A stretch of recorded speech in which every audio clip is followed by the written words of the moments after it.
Good day and welcome to the Megacast on our family of TV and radio outlets. It's not just a broadcast, not just a simulcast, not just a podcast. It's a little bit of everything combined with multiple media outlets on television, on radio, and on the internet. Tyler Kieft alongside Erica Jones in the Green Media Center studios in West Bloomfield, Michigan. You are tuning in to today's edition of the Megacast on Civic Center TV on Comcast Channel 15 and AT&T Channel 99, on Birmingham Area Municipal Access Television, also on Comcast Channel 15 and AT&T Channel 99. You are tuning in to us on the radio, 89.3 Lakes FM, our flagship station, the service of the Greater West Bloomfield Cable Communications Commission, on 88.1 WBFH, the BIF, a service of the Bloomfield Hills School District under the leadership of station manager Ron Whittables, and WAHS 89.5 Avondale Community Radio, a service of Avondale Schools. Logan Pizzuro, our engineer today, a student engineer at WAHS. And we're also joined online on Facebook, our Facebook partner today, our good friends over at a huge Facebook page, a verified Facebook page that is Oakland University, one of our great public universities and colleges here in the state of Michigan, joining us today, along with a slew of excellent guests, but including Arthur Siegel, partner and attorney from the Jaffe Law Firm, will talk to us a little bit about contract law. How are your contracts impacted by this disaster, by this emergency situation that we're in? Are they still valid? Are you still obligated? We'll learn what you are obligated to and what you may be able to get out of with Arthur Siegel later on in this first hour. We'll talk to Senator Wayne Schmidt. He is a state senator representing the 37th District. He is also the chairperson of the K-12 Appropriations Subcommittee. We'll talk to him about funding for education, a hot-button issue in the state right now. How do we fund our schools properly going forward, taking into account the financial hit that the coronavirus has caused? That also in the first hour of the show. In the second hour of the show, it's all Oakland University at 11:05. Professor Mark Navin from Oakland University, a bioethics, social and political philosophy, public health law, and policy professor, will speak to us about the development of a coronavirus vaccine and the ethics behind development and distribution of that vaccine. And at the tail end of our show, we'll talk to Professor David Dulio, professor of political science at Oakland University, and their director of the Oakland University Center for Civic Engagement. We'll talk to him about what that organization is and some of the key issues regarding political rhetoric in today's political landscape. That all coming up. We'll also speak in just a couple of minutes to Harvey Gerson, the chairperson of the Greater West Bloomfield Cable Communications Commission. But before we do that, we had a lot of things making news today, and for all those news stories, you can go into your favorite browser of choice and go to civiccentertv.com. Click on coronavirus or log in to civiccentertv.com/coronavirus and get all the stories making headlines today. Stories including one from the Detroit Free Press. Michigan residents holding on to $50 million in bottle and can deposits. According to the Detroit Free Press article, the number of cans and bottles awaiting return grows by 70 million per week, according to Tom Emmerich, the chief operating officer of Schupan & Sons Recycling. Emmerich also was quoted saying, quote, "Consumers are not putting these containers at curbside. They're not throwing them away. Not yet." Emmerich also mentioned a potential solution in the meantime for those who are piling up bottles and cans in their homes. He said, quote, "We also know that there are a tremendous number of charities who are working with different communities to collect deposit containers until the stores start taking them back." So you still have the ability to look up these charities, donate maybe your cans and your bottles to them. They get the funds back when they eventually are able to recycle them, and your efforts go toward a good cause. Other things making stories today, other news making stories. New safety precautions are in place as the big three reopen their plants today. GM, Ford, and Fiat Chrysler Automotive all restarted operations today with over 50 plants that were closed by the COVID-19 pandemic. Quote, "Workers on the assembly line will be covered in PPE, standing further apart now than ever before because of social distancing, and workers at Ford will be subject to a no-touch temperature scan. President Donald Trump also announced that he will be visiting the Ford plant in Ypsilanti on Thursday, so those precautions definitely getting tested early on this week before the president's arrival. Also making news, big news last week Friday, the case between the Michigan House and Michigan Senate versus the governor of the state of Michigan, Gretchen Whitmer, began with initial oral arguments being made at the Michigan Court of Claims on Friday. The Michigan House and Michigan Senate arguing that the governor has stepped outside of her executive powers and has overstepped the powers of the legislature by enacting executive orders regarding the state of the emergency, canceling a state of emergency, and then immediately declaring a new one. Is that an overstep? Is that within her powers based on the Emergency Management Act and the Emergency Powers of the Governor Act, as the governor's camp does argue? Still yet to be determined just yet. More on that coming in the days and weeks ahead.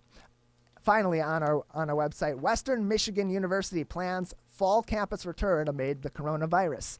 A quote from the Western Michigan University president, Edward Montgomery: "With regards to the fall semester, it is our full intention to welcome students back to campus and be fully operating, assuming government directives and public health constraints beyond our control allow us to do so." Montgomery is also quoted saying, quote, "Working through multiple instructional scenarios and planning operational procedures that will make a safe fall on campus possible." The plans to reopen Western Michigan University leaves only the University of Michigan, both their Ann Arbor, Dearborn, and Flint campuses, Michigan State University, and Wayne State University among the last of Michigan's 15 public universities yet to announce any fall plans. That story and more from around the state of Michigan and around Oakland County on our website, civiccentertv.com/coronavirus. Get news from Michigan, from Metro Detroit, from all throughout the state, and from your local municipalities. We have links to municipalities throughout our coverage area, so you can get the news that you need to know directly from reputable sources throughout our community. And access to public information is absolutely critical. It is the number one thing that we are working to provide to the community at our flagship operations at Civic Center TV and 89.3 Lakes FM. And joining us to talk about that purpose now via Zoom is the chairperson of the Greater West Bloomfield Cable Communications Commission. His name is Harvey Gerson. Harvey, welcome to the Megacast. Oh, thank you so much, Tyler and Erica. It's an honor to be here on really a momentous event. This is actually the 2-month anniversary of what I call the Magnificent Megacast. So congratulations to everybody. Well, thank you very much. We appreciate that. It's been a lot of fun for us to take this new venture and do something different, and as Dave likes to say, pivot during this crisis, and also being able to continue our mission of providing critical information to the public as best as we can. So Harvey, it's been a while since you and I have spoken. How have you been? How are your fellow commissioners? We're all doing well, and of course, we've had to cancel a couple of commission meetings, although we've had committee meetings on Zoom, and we plan to have the next commission meeting will be in June 11th, I believe it is, and we will also do Zoom. And from all I can see is we'll probably do Zoom, doing Zoom for a while.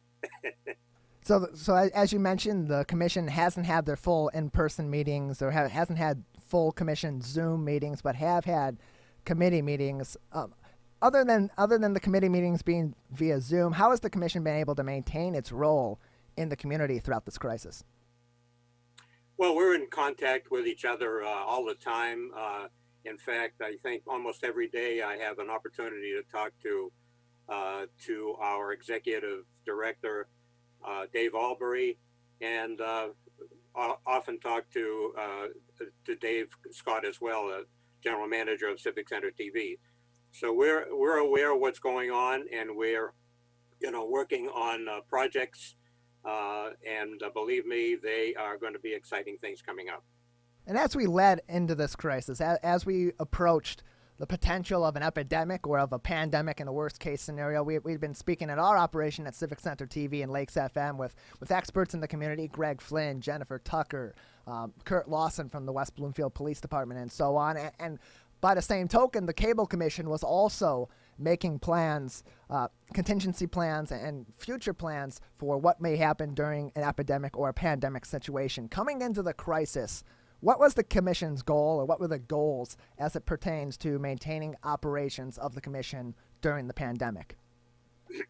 Well, ever since the Cable Commission was formed, we had an objective, which I think is something that we've really maintained very well. Essentially, what we have been doing is to be the local source for emergency situations, so we can give the public important, helpful information. And as you've mentioned many times, the Civic Center TV is a service of the Greater West Bloomfield Cable Communications Commission. We established the capability that allows the Megacast to be on the air, which we believe fulfills one of our major objectives this year.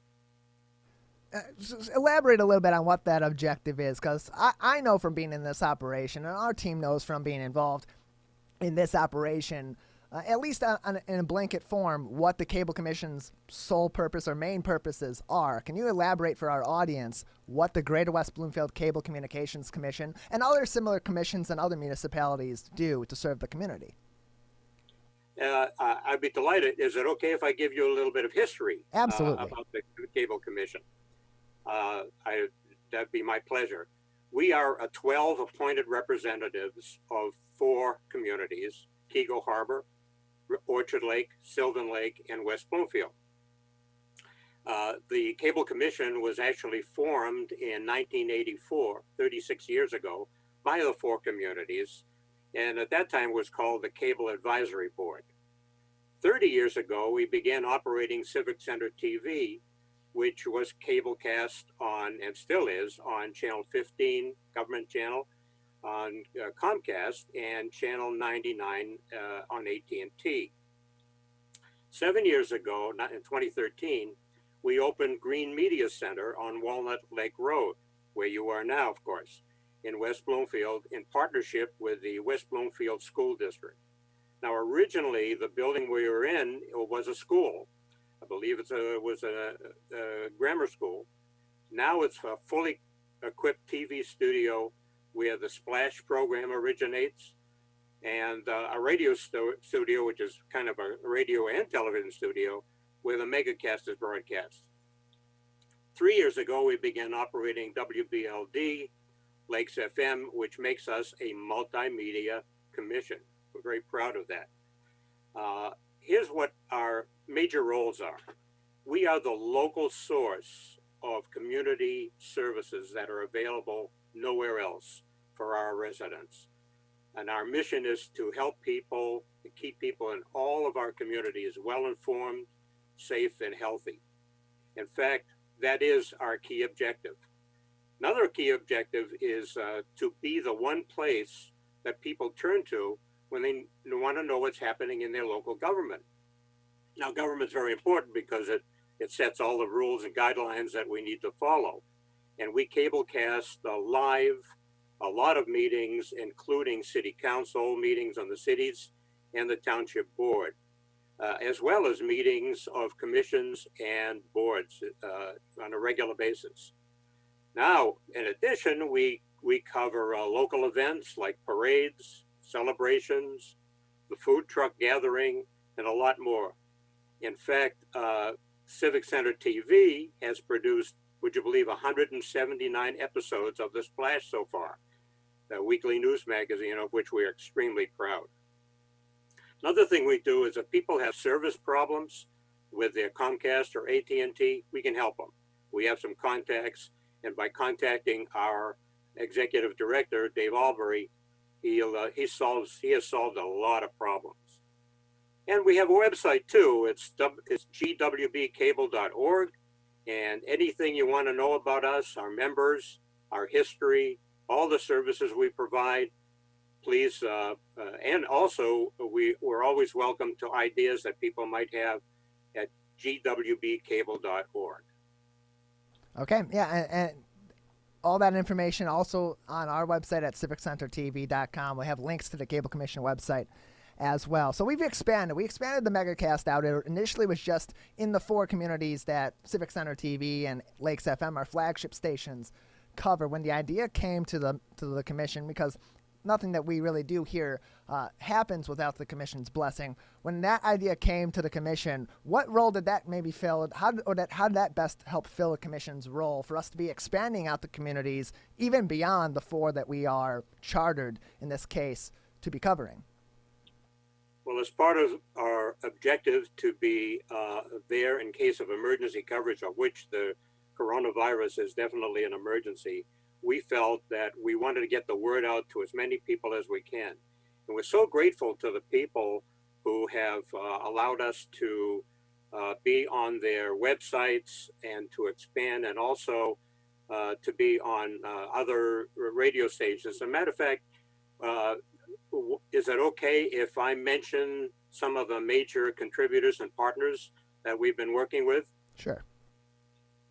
Well, I'd like to extend a special thank you not only to all the people who have participated, but our partners such as Superintendent Jerry Hill of the West Bloomfield School District for carrying the Megacast on WBTV, which is on Channel 19 and AT&T 99, and for allowing us to be to work in the Green Media Center, which is part of the school district.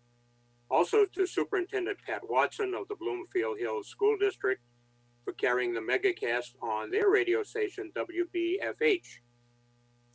To Superintendent Jim Schwartz of Avondale School District for carrying the Megacast on its radio station, WAHS.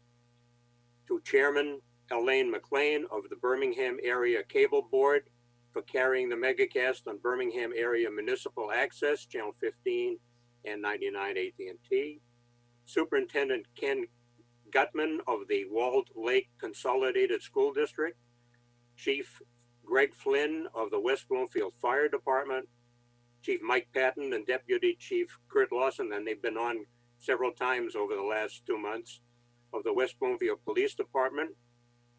Executive Director Jennifer Tucker of the West Bloomfield Parks and Recreation, and Chief John Fitzgerald of the Keego Harbor Police Department. We extend a great appreciation for their help, and also to all those people who've allowed the Megacast to appear on their Facebook page. It's so many more people, and I've learned of some of the metrics of the number of people that have been tuning in to Facebook pages and the expansion that we've had. It's amazing and it so really delighted. We're so happy for that. Harvey Gerson, Chairperson of the Greater West Bloomfield Cable Communications Commission, joining us today on the Megacast. And as you mentioned, one of our partners include online partners for Facebook Live. Today, that partner is Oakland University. We thank them very much for being with us. So Harvey, just a couple more minutes I have with you. You're in a demographic that is more susceptible to the coronavirus, that is more at risk for severe symptoms of the coronavirus. So during this crisis, what have you been doing? What has your family been doing to keep its safety, knowing that you're in a more susceptible demographic? That's a really great question. I appreciate you asking that, because I'm sure there are a lot of people in my age demographic as well that's going through the same issues. Yes, I'm very fortunate in that my wife and I are home. We have been married for 62 years. Imagine that, 62 years. And together we're really being able to function very well. My wife does all the shopping. She goes to the store about once a week and all the protective gear you need. And the stores have done a nice job of maintaining separation of people and keeping people safe. My wife Cynthia is a great chef as well. She's tried some new recipes that she learns on the internet. So that aspect is very, very nice. I hope I try not to gain too much weight. We also play with puzzles. That takes up a little time, and we have to make sure that the cat doesn't eat the pieces. That's always a challenge. We also have a pretty big family. We have 4 children, 10 grandchildren, and 5 great-grandchildren. And we use Zoom a lot to maintain a contact. We are trying to keep us safe and do all the things that you need to do to stay safe and healthy, and we'll do that as long as we need to. It's been a great, it hasn't been a great time, but it's been a pleasant enough time, and we just still wait to be able to hug our kids and grandkids one of these days. Absolutely. Harvey Gerson, Chairperson of the Greater West Bloomfield Cable Communications Commission, with us on the Megacast. Harvey, anything else before we let you go? I just want to thank you again for your great work, and Dave Scott, General Manager of Civic Center TV, for doing an outstanding job, and your people at Motown Digital. We're so indebted to your excellent work and for the help you're giving our people in our communities. Thank you so much. Well, thank you for joining us today, Harvey. We appreciate it. Harvey Gerson, the Chairperson of the Greater West Bloomfield Cable Communications Commission, with us on the Megacast. This coming up on our 2-month anniversary of being on the air, providing information to you, the viewer, out here in Greater West Bloomfield, our flagship station's main coverage area, but also throughout Oakland County in places like Birmingham, Bingham Farms, Beverly Hills, and Franklin on Birmingham area municipal access, in places like Auburn Hills and Pontiac and surrounding areas out that way, up north in Oakland County on WAHS 89.5 Avondale Community Radio, in Bloomfield Hills, Bloomfield Township, right up the street from us here, just a few miles over at 88.1 WBFH, the Biff out of Bloomfield Hills, and all throughout the state of Michigan, the United States, and the world today, to the alums and the current students, the staff, and the faculty of Oakland University on Oakland's Facebook page, our Facebook partner today. We are very glad to be joined and so happy to have their partnership today as we provide information to the public and speak to a couple of great professors from Oakland University later on in the show, Mark Navin and David Dulio, about some of the key issues regarding coronavirus and politics today, as well in world issues such as the creation and the distribution of a vaccine. That and more issues coming up later on in the show with a couple of members of Oakland University's staff and faculty. But before we get to that, there's a lot there are a lot of different legal issues that have arisen from the coronavirus, different situations that you may not know how to cover yourself, or you may not have ever had a conversation about before the pandemic because you never expected to be questioning certain things in the situation where a pandemic arose. For that, we speak to experts like our next guest, Arthur Siegel, who is an attorney and a partner at the Jaffe Law Firm, now with us on the Megacast. Arthur, thank you for being with us today. Thank you for having me. Absolutely. Glad to have you here. How are you? How's your family, your colleagues? As far as I can tell, everybody's doing just fine. You know, we only see our colleagues via Zoom now, which is a little bizarre.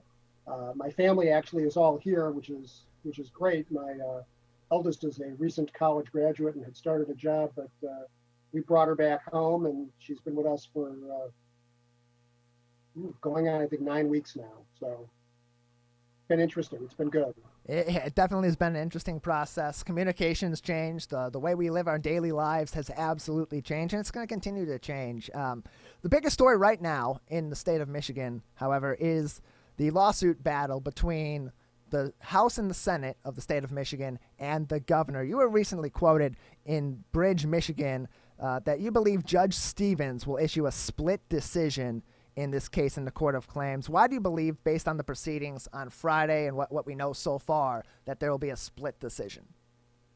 Well, I don't know that there will be a split decision, but I thought it was a real reasonable possibility based on the questions that she asked. Now, judges, one thing that non-lawyers don't always get is that when judges ask questions of counsel, sometimes they're doing it because they have an agenda and they're telegraphing their beliefs. Sometimes they do it because they're testing the arguments to see if they can find weaknesses that they can correct in whatever opinion they're going to write. but Judge Stevens certainly asked the governor's lawyers some pretty tough questions dealing with, well, let me go back a step. There's two statutes that this case really revolves around. One is a 1976 Act, one's a 1945 Act, both of which give the governor certain emergency powers. The questions that the governor asked regarding the 1976 Act, that the judge asked regarding the governor's powers under the 1976 Act were pretty pointed and pretty tough. And at one point, she actually critiqued the lawyer representing the governor pretty tough and said, I don't know that that's a great argument you're making, or something to that effect. And when you hear that coming out of a judge's mouth, that tells you that the judge has some serious doubts about the arguments that were being made. The arguments on the 1945 Act, I thought, were frankly, much more even-handed, and to some extent, I think, more favorable to the governor's position, and they were much tougher. The judge was much tougher on the counsel representing the legislature. So that's a long answer to a short question, but I sort of got the sense that the judge was telegraphing her position on both arguments, on both statutes, when asking the questions that she did. And I expect we're going to get an opinion very, very soon. And I also expect that this is not the last stop in the process. The judge in the Court of Claims is going to render an opinion, and she even said to her court reporter at the end of the argument, these lawyers are going to want a transcript immediately, because I'm sure this is going up to, I think she referred to her bosses at the Michigan Supreme Court. So I think everyone expects that it's going to be the Michigan Supreme Court that ultimately has to deal with this question. I would agree based on what I saw on Friday, and definitely based on Judge Stevens's reactions to both arguments being made, but in particular she definitely had strong reactions in particular to the governor's camp and their arguments regarding both the 1945 and the 1976 laws. Also in the Bridge, Michigan article, there was mention of that if the use of the 1945 law is upheld, it could give Governor Whitmer and future governors unilateral authority in emergency situations unless challenged by private citizens in court. For those of us who are not attorneys, those of us who are not familiar with the nuances of the 1945 law, can you elaborate on why that maybe could be the case? Well, first of all, there are a number of lawsuits already pending by private parties. I've lost track, frankly, of how many. We're certainly, I think, in excess of 10 lawsuits, either in state court or in federal court, challenging the governor's executive orders. And some of those challenges probably will fade away. One, I think, already has, based on a settlement, but because the governor has slowly been lifting, as you know, some of the restrictions. But basically, the difference is the fight between the legislature and the governor is really over the interpretation of those two statutes and how they fit together, how they work together, how they're supposed to be applied together, and ultimately how the language of the legislation, the statute, is supposed to be implemented. The arguments by private parties are much broader in a lot of cases. They relate to things like constitutional rights. Does the governor have the constitutional authority to restrict people's ability to move around the state, for example? Is it a taking by the government, even a temporary taking, of people's private property? And that, of course, is a constitutional right that you have to be free from. Is basically the government can't take your property without just compensation. So those kinds of arguments are not really at issue in the fight between the legislature and the governor. I think that you'll see that much more in these private cases by private parties saying, the governor didn't have the authority to do this, but even if she did, it affected under the statutes, even if it did, it affected a violation of my constitutional rights. And that's just not an issue that's before the court in the legislature versus the governor dispute. So that's, again, a long answer to a short question. Ultimately, it's different issues are engaged in by different parties because of their different rights. For sure, and we have a constitutional crisis that is on our hands at this moment because of the powers being taken by the governor, the objection to those powers being taken by members of the House and legislature, and the arguments of constitutionality and violation of rights by private citizens. There's a lot of moving parts on this, and as you said, more rulings are going to be coming in the coming days, and this is going to continue to go on. So moving on, we spoke recently to Mark Cooper from your firm as well about insurance law and how acts of God, so to speak, influence insurance policies or factor into what coverage people may or may not receive based on their policy. A lot of contracts were executed in the days, the months, and even the years leading up to this crisis. So Arthur Siegel, partner and attorney at the Jaffe Law Firm, much like protections that free liability during acts of God in insurance, are there any similar protections for unforeseeable events like a pandemic that are covered commonly in contract law, your area of expertise? Well, the answer is maybe, but I don't. It'll be interesting to see how this plays out. I mean, we in Michigan and across the whole country, Tyler, we have not had to really deal with this kind of question for 100 years, and there's 100-year-old case law in some cases or older that courts and lawyers are going to be digging up to look at in trying to address these issues. And realistically, there are, I mean, again, for the non-lawyer, there's 3 different sources of law, putting aside the constitutional issues we were just talking about. There are 3 different kinds of law that you would look at as a lawyer to try to help a client who has a contractual dispute or has a contractual problem, whether, depending on which side you're on, you're unable to perform or you're seeking to compel performance under a contract that you have in effect. One is contractual law. What did the parties agree to? And that's, in a lot of cases, the first stop along this process. The second is, depending on, again, the kind of contract it is, there's statutory law, which, most people recognize when the legislature and the governor, the legislature passes a law, the governor signs it, taking you back to, elementary school civics, that there could be a statute that might govern this kind of problem. And then the last is common law, which is something that most non-lawyers don't really understand that well, which is basically judge-made law to try to sort out issues between parties when the other two don't exist. So, I mean, most people hear act of God and they say, oh, well, there's an act of God. I'm off the hook. I'm done. And certainly a lot of people are looking at this pandemic and the coronavirus as something akin to, if not actually, an act of God. But you really have to look at all 3 components or all 3 elements to figure out how your contract issue or your fight or your failure to comply or your demand for compliance is going to be resolved in the courts. So again, a long answer. The short answer is start with your contract. Take a look at your contract and see what it says about a unforeseen or unanticipated set of circumstances, what most lawyers refer to as force majeure clauses, using the Latin, or what most non-lawyers think of as an act of God clause. So can you explain to us what factor force majeure laws may play in respect to COVID-19 and contractual obligations?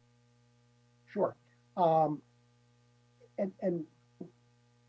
it's interesting because most lawyers who haven't studied this, and certainly most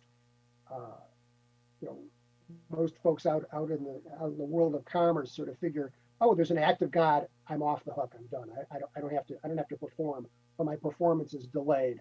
And it really comes down to when people talk about force majeure, they're talking about a contractual clause. They're talking about language in a contract.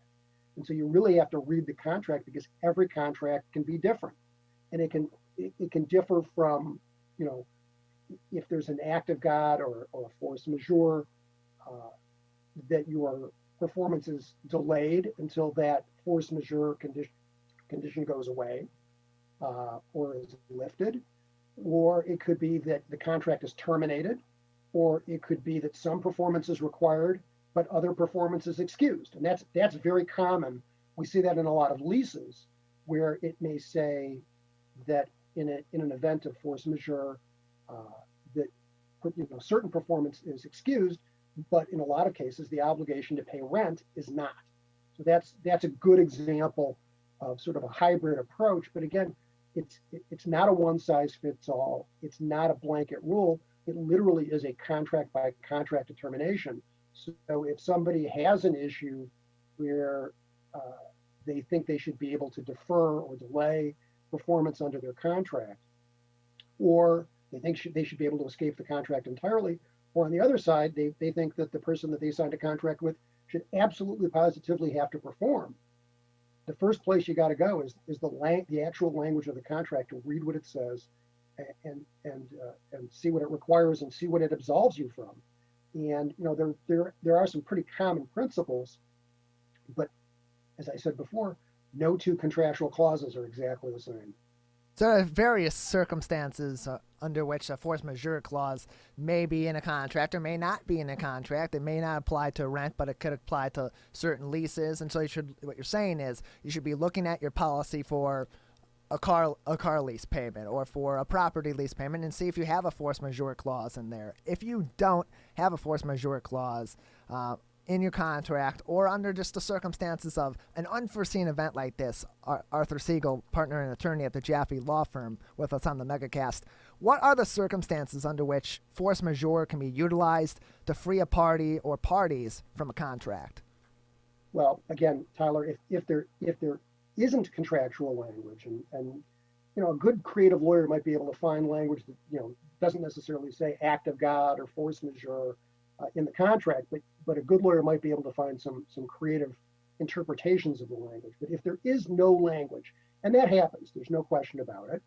Some contracts don't have it either because the lawyers didn't think it was necessary, and candidly, that a lot of lawyers included force majeure clauses, thinking, well, this is never going to happen, because it hadn't happened, as I said before, and really in 100 years in many cases.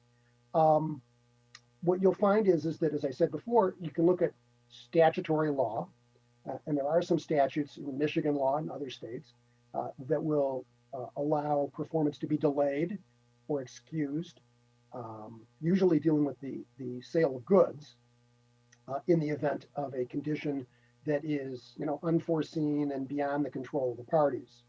So that's one place to look at and there's a uniform commercial code that deals with the sales of goods, and that's a place to look. But more often, you're looking at common law doctrines, and there are doctrines of the law created by judges and courts of appeals over many years that will address the situation or can address the situation. Generally, I will tell you, the courts in Michigan and elsewhere in the United States are very unwilling to sort of rewrite the contract to help one or both of the parties, frankly. What they'll say is, you signed a contract, the contract didn't address this issue. If you thought about it and you'd addressed it, we'd enforce the contract the way you wrote it. But because you didn't, we're going to enforce the contract the way it's written right now.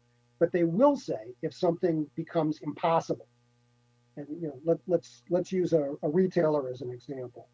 If you have a retail store and your lease requires you to be open 6 days a week, that's pretty common provision in a retail lease. But we have a situation, obviously, here where the governors issue these executive orders. As we talked about before, for the moment at least, they're still in force in effect until the courts rule on them. So, and one of the governor's orders says that certain retail establishments have to be closed. If you're not a food store or a drug store or medical supplies or something like that, you can only be open for internet and curbside sales. So you can't be fully open and operating. Is that a violation of your lease? Well, it might be, because your lease says you got to be open 6 days a week. But here you would say the governor's order made this impossible as a matter of law. I can't be open. I couldn't open my doors. And in that situation, I think probably most judges would say, you're right. You're excused from that non-performance.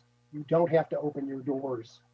You may have to be open for curbside sales because the lease requires it, but you don't have to open your doors and let customers in, even though that was a requirement of your lease. So, the answer there is a judge may excuse non-performance.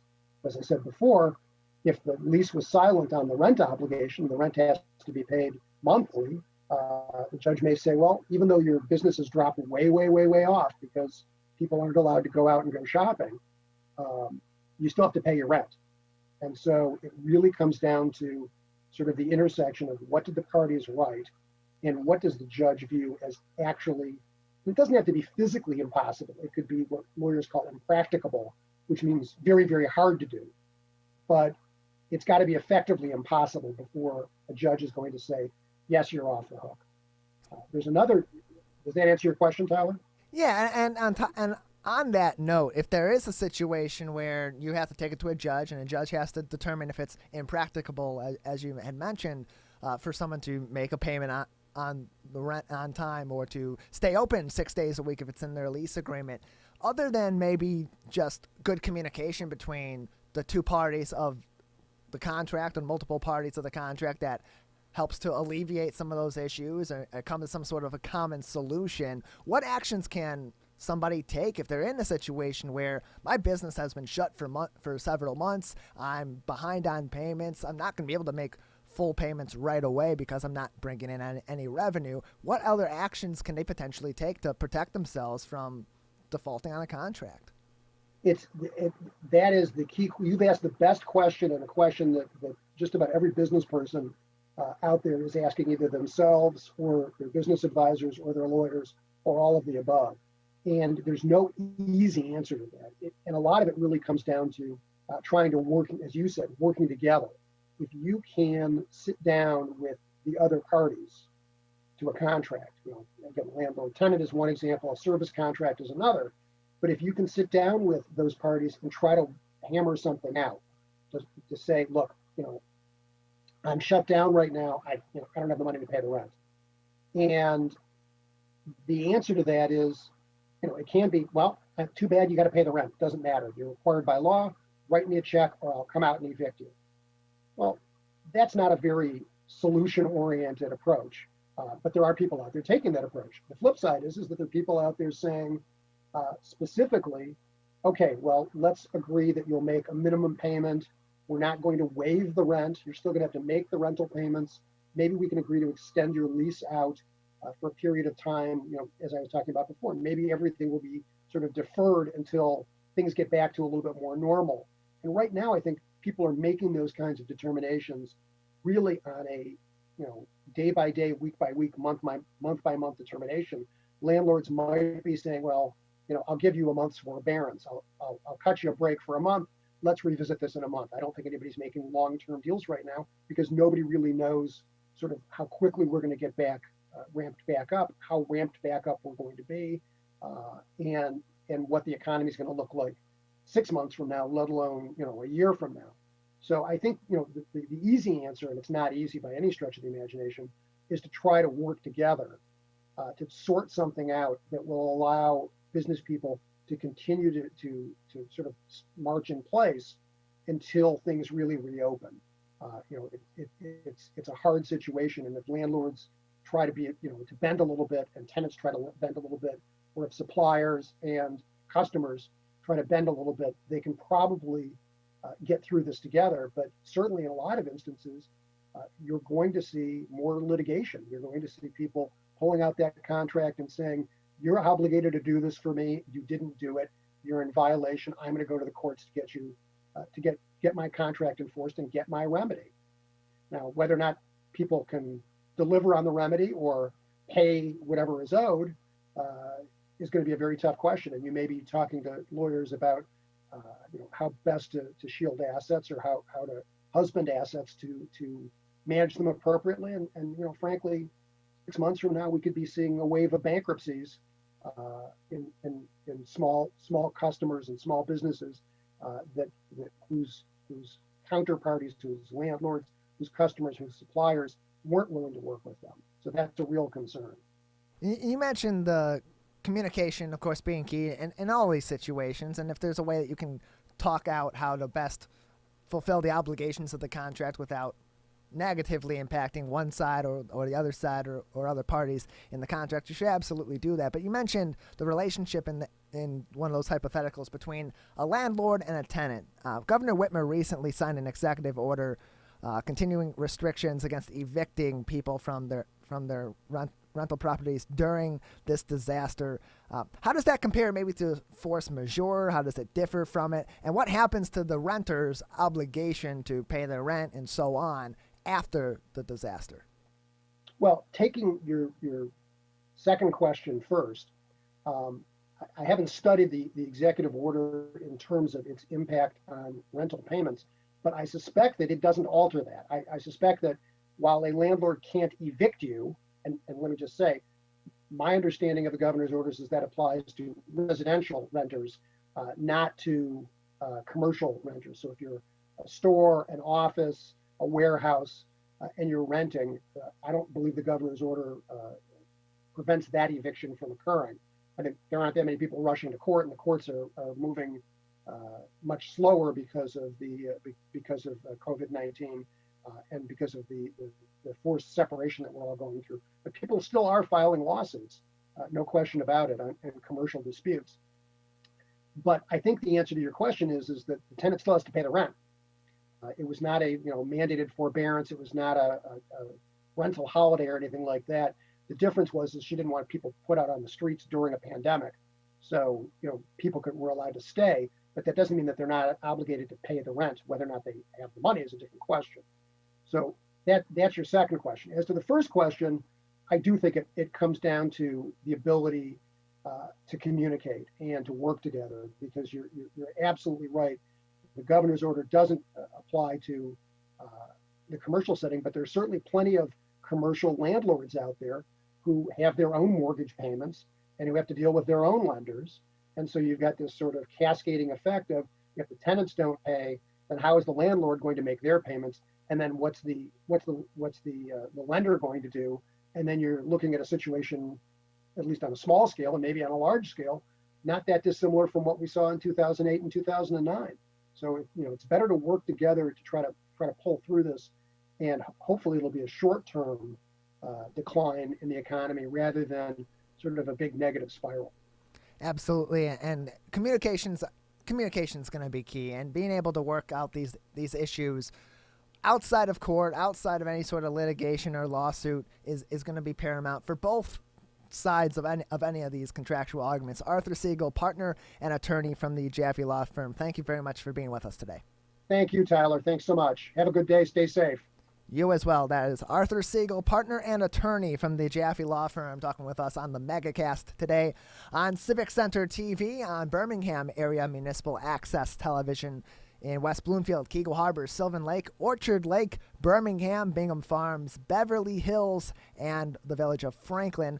Also on the radio on 89.3 Lakes FM, 88.1 WBFH, The Biff, and WAHS 89.5 Avondale Community Radio. In addition, we are broadcasting live via Facebook on the Facebook page of Oakland University, our Facebook partner today, bringing us to their tens of thousands of Facebook followers and people who have liked them on their Facebook page, helping us spread the good word throughout Oakland County on the Oakland County Megacast. So far, great conversations about access to public information with Harvey Gerson, the chairperson of the Greater West Bloomfield Cable Communications Commission, and a great message from Arthur Siegel from the Jaffe Law Firm discussing contract disputes and how those are going to be impacted by this COVID-19 pandemic crisis that we're in. And as he said, communication is going to be key. If you have a problem to work out with someone, it's just like any other situation.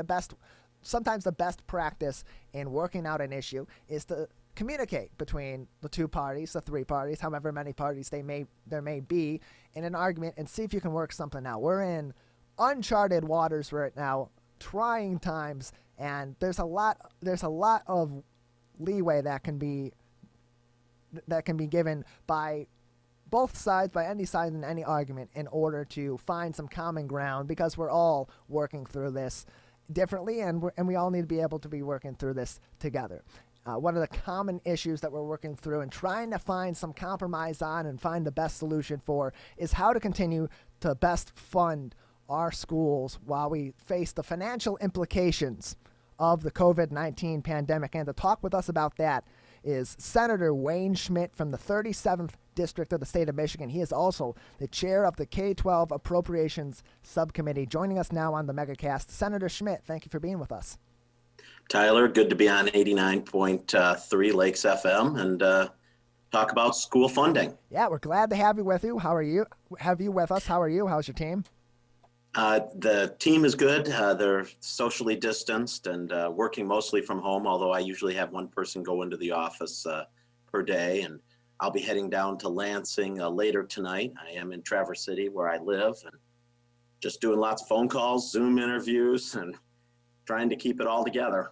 There's a lot to work through right now. K through 12 Yes. Education, the funding for these schools, it's absolutely critical. The schools have been really working very well, and education has been thriving in the state of Michigan for several years now. And now we're in a situation where we're in a financial crisis, and there's going to be some sort of cuts. We mentioned you are the chairperson of the K-12 Appropriations Committee, and people are worried right now. Educators are worried about the future of our schools.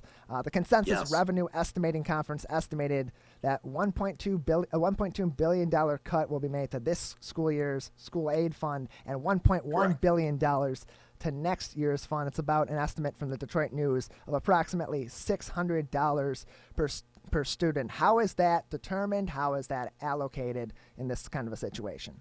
Well, it's current, and you were right. Thank you for giving a little history. Michigan came off the Great Recession, double dip, worse than any other state in the union in terms of job loss, revenue to state coffers. I mean, it was devastating. There was no Republican or Democratic plot. Any of the, there's a lot of garbage out there on the internet and on Facebook and social media. We were finally starting to turn the corner, getting people back to work, incomes rising. I mean, not always fast enough. I grant you that, still a lot of challenges, but we were finally turning the corner. We've had increased spending the last several years, and then COVID hits. Tough part is $1.2 billion. Initially, when we were looking at that budget and talking to the press earlier, we thought it was going to be worse. Not that $1.2 billion isn't a huge, huge cut, but I mean, we thought it was going to be closer to $8 billion rather than the approximate $6.2 billion we're short. So it's a small saving grace. And let me state, as a parent of two teenage high school students, mom's a retired teacher, I was committed to improving funding for education.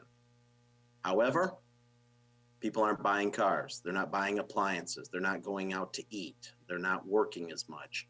So sales tax revenue down, income tax revenue down.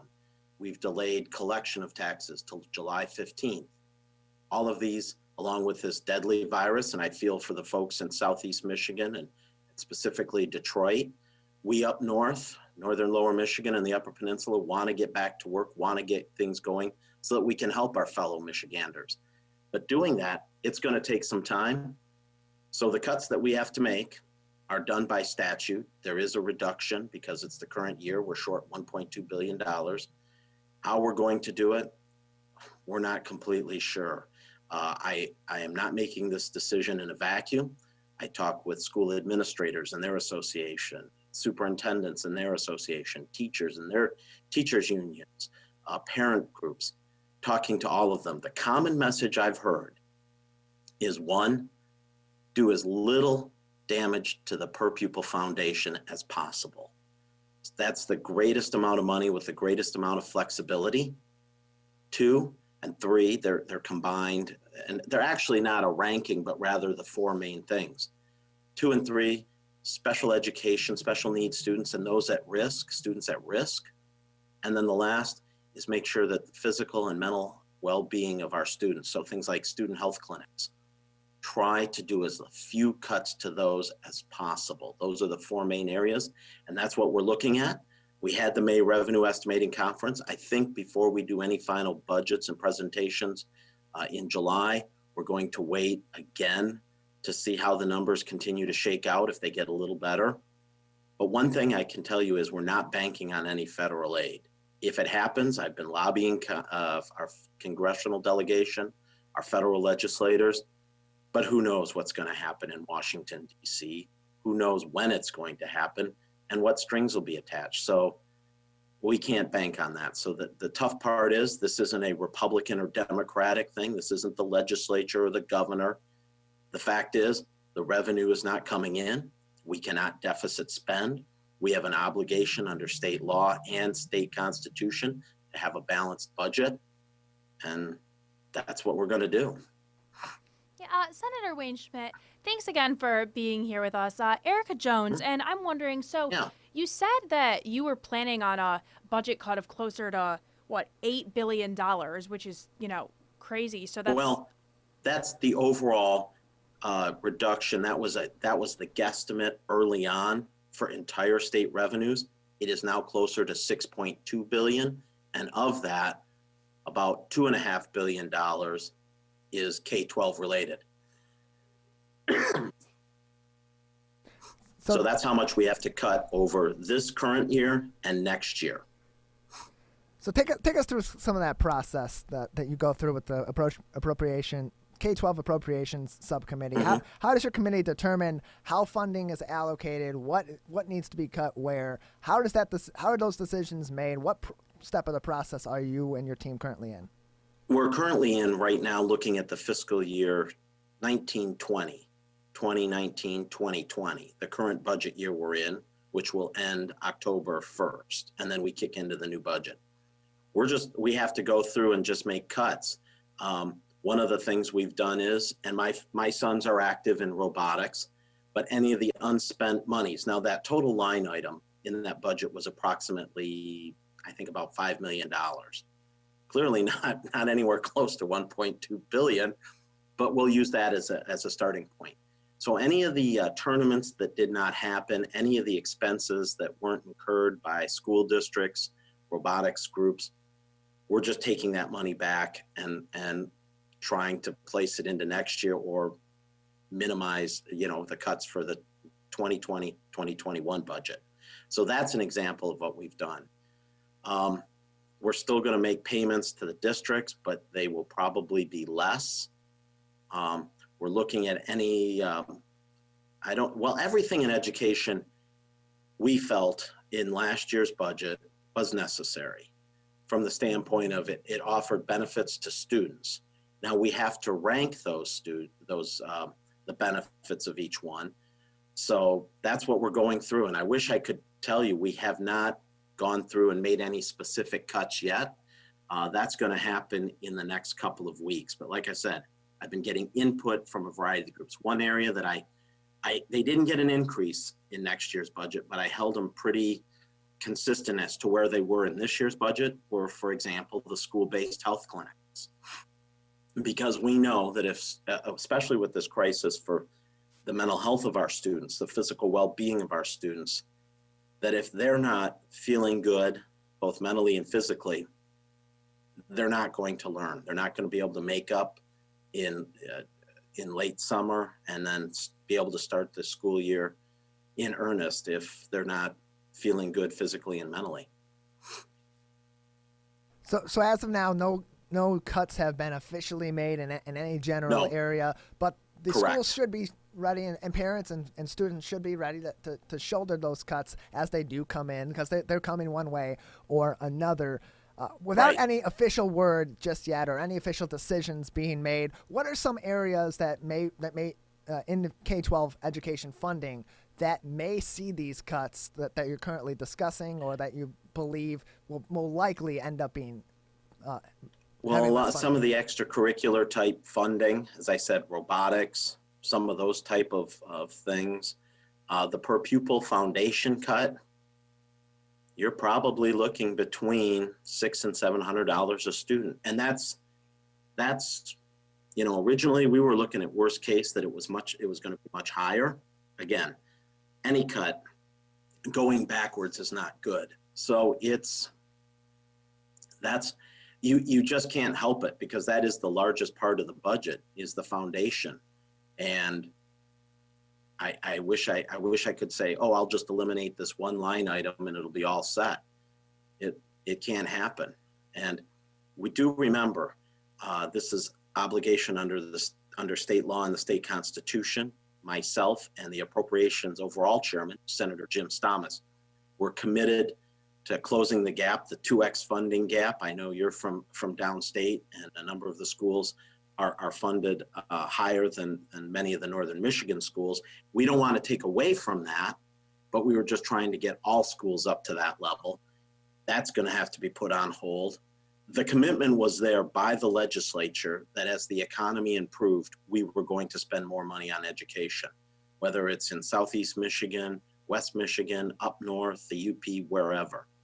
So it's those kind of things. Increases in the next year's budget, gone. There won't be any. That's an example of how we're unfortunately having to cut back.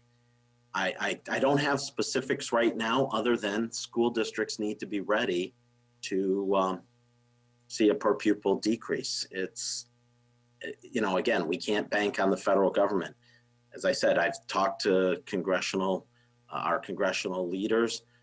I've talked to their staff, but who knows what the House, the Senate, the President are going to do. And this is not something that we can just bury our head in the sand and hope that it all arrives. I'm an eternal optimist, but as a legislator, I have to plan for the worst and hope for the best.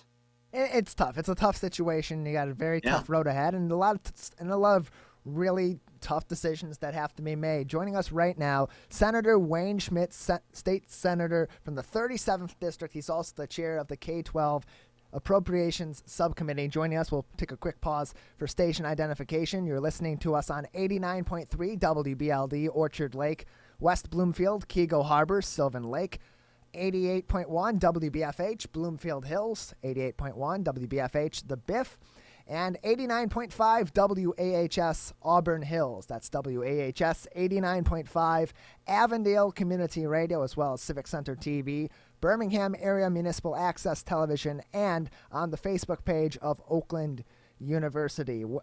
So Senator Wayne Schmidt, you had mentioned that there are differences in funding per pupil funding is going to be impacted, but there's also funding that is impacted from municipalities and from local areas. So in southeastern Michigan, some schools are funded better because of their tax base than they are in some school districts that are in southwestern Michigan or in the Upper Peninsula. From the appropriation standpoint, from a budgeting standpoint, is there anything that the legislature, that your subcommittee, that general appropriations can do, especially in a crisis like this where a general financial hit hits a school district with less tax-based funding upstate a lot more than it does a financially well-to-do school district in southeastern Michigan? How do you help to bridge that gap when you're making these budget decisions? That's what we're looking at, because I get it. I mean, there's always been a little bit of competition, fight. I'm trying to be nice. I mean, I get, growing up in Traverse City, living here, I get that Southeast Michigan has traditionally been the economic engine, and there's been more tax base and revenue generated down there than Northern Michigan and the Upper Peninsula. I don't want to disparage any of that. But it is tougher, especially when you hear a lot of downstate folks saying, well, every student is equal. Well, we're going to get there, and we're trying not to hurt the districts downstate either. So we're going to look at it.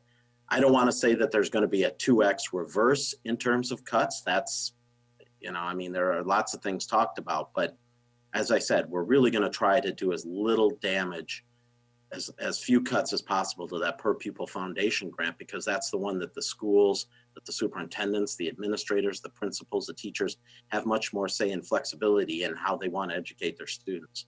I want to add that I'm also the chair of the transportation appropriations budget, so that's fun, and serve on the Department of Health and Human Services budget. That one's chaired by Senator Pete McGregor from Rockford, Grand Rapids suburb. And all three of those budgets, critical. All three are going to see huge decreases in revenue because the economy has just stalled out, has gone backwards. And again, I'm not blaming this on Governor Whitmer or any of my colleagues on either side of the aisle. This is a function of this horrible virus that's, as I said, really hit Southeast Michigan, Detroit specifically, in a devastating way. The question is how do we move forward from it? How do we get things opened up a little bit more? And again, I want to be very clear about this. Nobody, and as I said, there's a lot of garbage out on the internet and social media. Nobody is putting profits or tax revenue ahead of people. Nobody. But we do need to get things moving a little bit. And if we can get some of the economy started, whether it's in Southeast Michigan, West Michigan, Northern, or the Upper Peninsula, everyone is willing to do their part. I heard when you were talking with your previous guest, and we're all in this together, as you were saying. If we can get some tax revenue going, if we can get people feeling a little bit better, if people continue to, as we reopen the economy, take safe and prudent measures. If you're feeling sick, don't go out. Wear a mask, some simple things. We can start to take the fight back. And we're willing to work with whoever, whenever, how to do this, but we're all in it together. Senator Wayne Schmidt of Michigan's 37th District. He's the chairperson of the K-12 Appropriations Subcommittee as well. We're talking about education funding and the potential for significant cuts coming forward. So education, of course, you're the subcommittee chairperson for the K-12 Appropriations Subcommittee. Education's an issue that you very much hold dear and you care a lot about. Yeah. Just based on your communication with other members of the legislature, with other people in the state government as well, I just want to ask you on this. We recently had Avondale Schools' Superintendent Dr. James Schwartz on with us, and he argued that computers are as vital as pencils and paper in today's academic landscape. Is with virtual learning being the current status quo during this crisis and potentially going to play a bigger role in schools going forward as we come out of this and we approach our new normal, has there been any chatter within the state government, within other people that hold education really dear in their political circles, as far as bridging the technology gap in our schools and providing access to computers, better access to broadband for those that are not able to access it, so they can kind of, in some ways, like we spoke of before, even the playing field in our educational systems? Yeah, there will be. I think that distance learning, online learning is going to play a bigger role. We've seen some examples of how they do that down in Florida because of the hurricane season, so that there's been some advancements. There's definitely differences in schools and how they were prepared for it. Some districts in Northern Michigan, some in Southeast Michigan, wherever, were better prepared than other districts throughout the state. But I think one of the key things that we've learned from this is that we need to make sure every house is connected. And whether that we do that through something like the REA programs of the 1930s, the Rural Electrification Act, something like that. We're seeing improvements there. We need to put more money into that. I don't think that distance learning, online learning, is going to completely replace schools. I think you do need that physical contact, the interaction between teachers and students students themselves. I think that's a much healthier and better learning environment. But a component will be distance or online learning that can help reinforce, and or if we had a lot of snow days the last couple of years, especially up north, although downstate you get some bad weather too. I think it'll be a good mix. We're going to learn from that.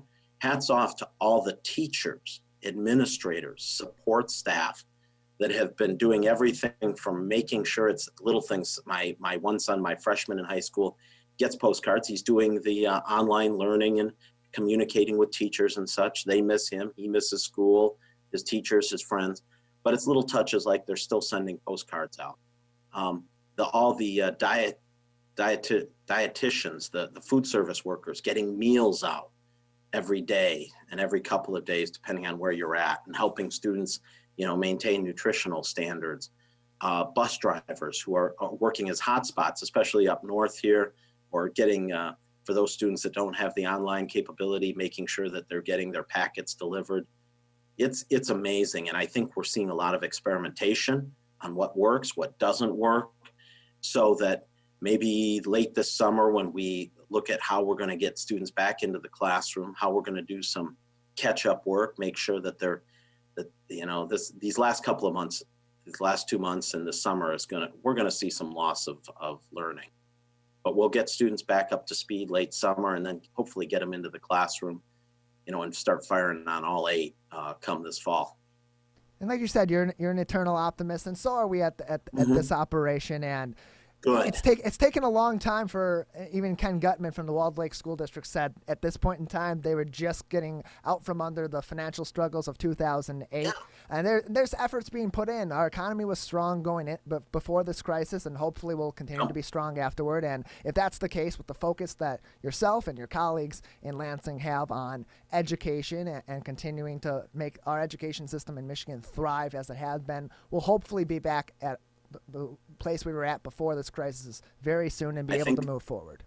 I think the next 18 months are going to be difficult, but we'll get there. There's going to be some changes, but we'll get there. Senator Wayne Schmidt from Michigan's 37th District. Anything else you'd like to say before we let you go? Hey, the folks, I represent all of Grand Traverse, Antrim, Charlevoix, Emmett, Sheboygan, Cross the Bridge, Mackinac, Chippewa, and Luce counties, Traverse City to the Sioux.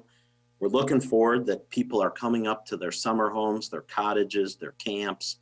We just ask that they be safe, take a few extra steps, wear your mask, wash your hands a lot. We're going to do the same so that we can welcome, excuse me, that wasn't a COVID cough. If everyone takes the proper precautions, we'll learn to adapt to this. We'll get a vaccine in the next year or so. We'll get better ways to treat. We just all have to get to, stand together. We're Michiganders. That's what we do. And we'll get through it. Yes, we will. Thank you very much for being with us. Senator Wayne Schmidt from Michigan's 37th District. Thank you very much. Thank you. Joining us today on the Megacast, one of our state senators, the chairperson of the K-12 Appropriations Subcommittee, talking about education funding, one of the hottest issues in the political landscape of the state of Michigan right now. It's absolutely critical that we get this right, and it's good to know that people from both sides of the aisle, as we talked to previously with Representative Cheryl Kennedy from the Democratic Party, today Wayne Schmidt from the opposite side of the aisle, the K-12 Appropriations Subcommittee chairperson, talking about the issues that are being addressed right now as far as funding for our schools. It's absolutely critical that they get this right. They understand that, and it is going to be a tough 18 months, as Senator Schmidt said, and as others have said. It's going to be very tough going forward, but we got to power through it somehow. And hopefully, when it comes down to it, as he said, nothing official regarding the school's budgets. The financial hit appears as of now to be significantly less than what was projected a week ago or a couple weeks ago, which is good, which is optimistic, and hopefully that hit will be even less per pupil, and our school districts will be able to shoulder that burden in the short term as our leadership in Lansing and our leadership in Washington work together with these schools, with these school districts in our state and throughout the country to get through this crisis. There's a crisis in every area of our society right now, and there's a solution out there if we work together and if we communicate well. Like Arthur Siegel said when we talked about contract law, communication is absolutely key right now. And the more that we communicate with each other, the more that we are able to collaborate and find creative solutions to these very complex problems, the better off that we're going to be. There are a lot of issues out there, and a lot of them pertain biology. They pertain to sociology, ethics, and to sciences, and also to law. And to speak on all of those issues much more articulately than I ever could with my current knowledge is Professor Mark Navin from Oakland University, joining us on the Megacast. Mark, thank you for being with us today. Thanks for having me on today. I'm glad to be here. Glad to have you. How are you? How's your family, your colleagues? I'm doing okay. We're staying healthy and safe and indoors, and we all need haircuts, but otherwise things are going pretty well.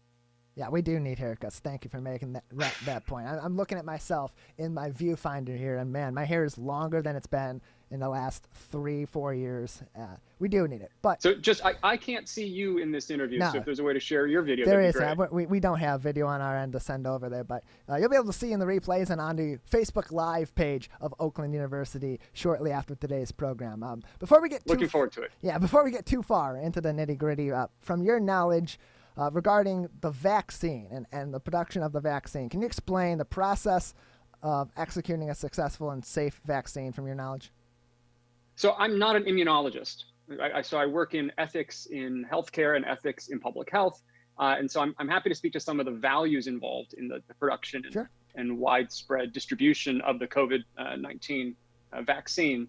So you might know, right, there are dozens of teams working on developing vaccine right now. Almost all of them are in the early research or the preclinical stages. There's just a handful that have actually gone to testing. So phase 1 testing, as you know, is you test a very small number of people to see if the drug, or in this case, the vaccine, is toxic, if it's dangerous to people. And so there are like 5 teams, I think, at that stage. And there's a few teams that have moved on to phase 2, that you get, again, a small group of people and you test effectiveness at various dosages and also short-term effects. We don't have any of the researchers yet at phase 3, which is where you go to a large-scale group over a longer period of time, and you get sort of statistically significant results about the sort of levels of effectiveness of this new product, and then also you get to see the longer-term side effects and consequences. So no one's at phase 3 yet, though I imagine in the next months, by the end of the year, there'll be a number of these groups that are into past phase 2 into phase 3. Mark Navin with us on the Megacast on Civic Center TV, Birmingham Area Municipal Access Television, 89.3 Lakes FM, 88.1 WBFH, the BIF, WAHS, 89.5 Avondale Community Radio, and on the Facebook page of Oakland University via Facebook Live. Mark Navin, Bioethics, Social and Political Philosophy, Public Health Law, and Policy Professor at Oakland University. So everybody's awaiting this vaccine. This is what brings us to the point where we can begin more expedient reopening of the economy, of our society, and return to normal. All that being considered from a bioethical standpoint, from a political standpoint, what are the dangers in moving too fast in creating and distributing this vaccine? Well, so let's talk again about the relevant values. So hope is a value. And I think, we get out of bed in the morning, a lot of us, because we have hope. And as your previous guest said, we have optimism. And so optimism is a good thing. It's a virtue, and we ought to be hopeful. But hope by itself is not a plan. And in fact, without good evidence and planning, it's just magical thinking. And so I worry sometimes that we're maybe not doing the kind of difficult planning and decision-making we need to do now, because there is some magical thinking going on that either the virus is going to go away on its own, which of course would be great. I'm happy for miracles if they happen. And also I think there's some magical thinking and excessive, unjustified optimism about the vaccine. We're seeing, especially the last couple of weeks, some skepticism about whether or not we'll even ever have a vaccine for this disease. And in fact, again, I'm not an immunologist, but the fact that we've seen some people who've recovered from this disease, but then are getting it again, shows that natural immunity doesn't seem to last very long. It's very preliminary evidence, and I'd be glad to be wrong about this. But I think there's good reason for skepticism that it may be a long time before we have a vaccine, or we may not have a vaccine at all. So one value to think about is the kind of optimism we're engaging in, the kind of hope that we're having, and making sure that that's propelling us towards constructive problem solving and not magical thinking.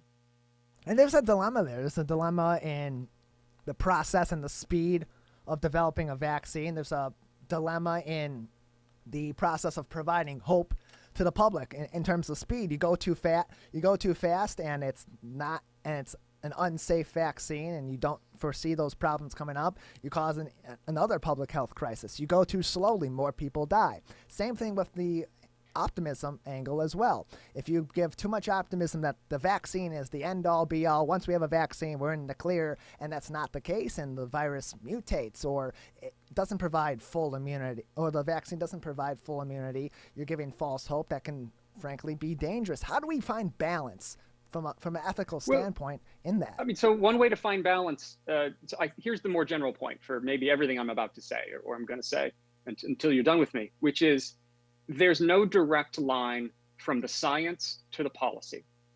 So sometimes people say that, we should have the scientists and the epidemiologists in charge. And that's just silly, because if health were the only value that we had, then of course doctors and epidemiologists should be in charge. But health is not the only value. There are lots of things we care about. We care about kids being in school. We care about public trust. We care about being able to meet our friends and in small and large groups. We care about so many things: economic growth, poverty, funding our schools, as we said in the previous interview. And we disagree in our communities about whether all these things are values, and in particular, how to prioritize them. This is what marks differences between Democrats and Republicans. Not that we maybe have different values, but we think about ranking them in different ways. And in a society where you disagree about values, the way you resolve that is through politics and through debate and through deliberation. So I would actually, that the first thing I would say, the fundamental thing I would say, is that we should reject appeals to the sort of high priesthood of science, as if there's a direct line from getting the facts correct to getting the policy right. There are quite deep-seated value disagreements that we have nationwide and in our own state, and that facing those head-on is not a failure, but that's actually appropriate. It's an honest way of acknowledging conflicts that exist, and it is the justified way of responding to those conflicts to do so through democratic politics.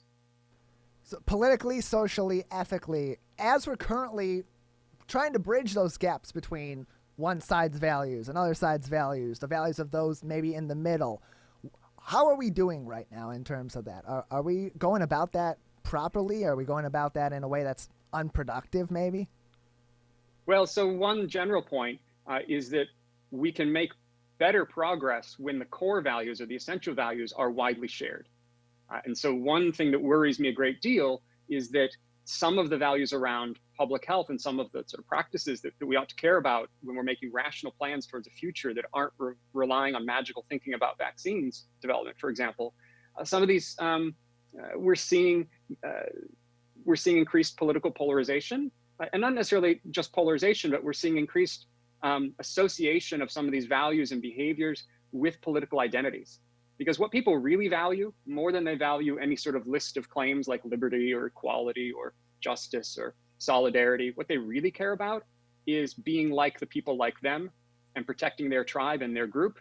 And we do a lot better when the tribe and group we care about is the people of Michigan or the people of America than when we think about it being a Trump or an anti-Trump tribalism. And so I think there's deep reason for concern, for example, that mask wearing as a practice that demonstrates concern for vulnerable members of our community, that has become a politicized practice.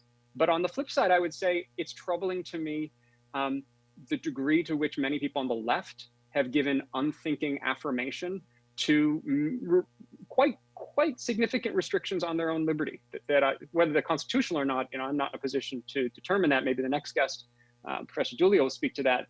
But they certainly rely on contested claims about the central political values.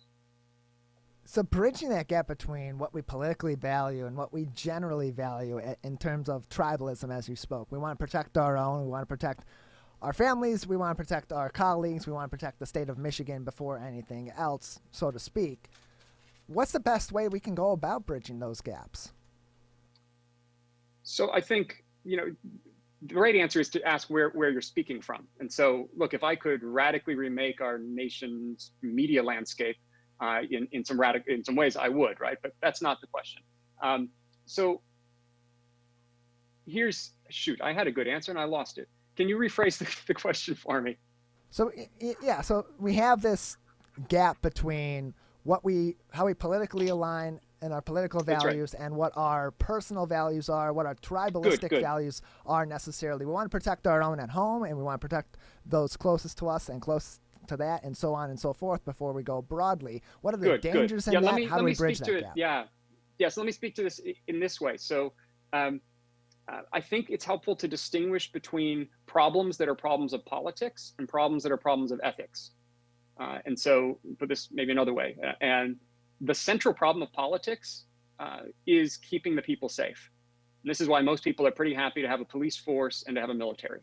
And so likewise, public health is one of the central activities of politics. And so we do well when we try and keep our police and our military and our public health activities as politically neutral as possible. Obviously, they're political institutions, but it's important to have strong bipartisan support for those because they're speaking to such a central political goal that we all care about. However, because that goal is so valuable, there's a temptation for people on various sides of political debates to try and grab it as their own. So you often see people on the right, for example, trying to own national defense as their issue. National defense is one of the core purposes of the state, and if one party owns it, then one party has a kind of special claim to make.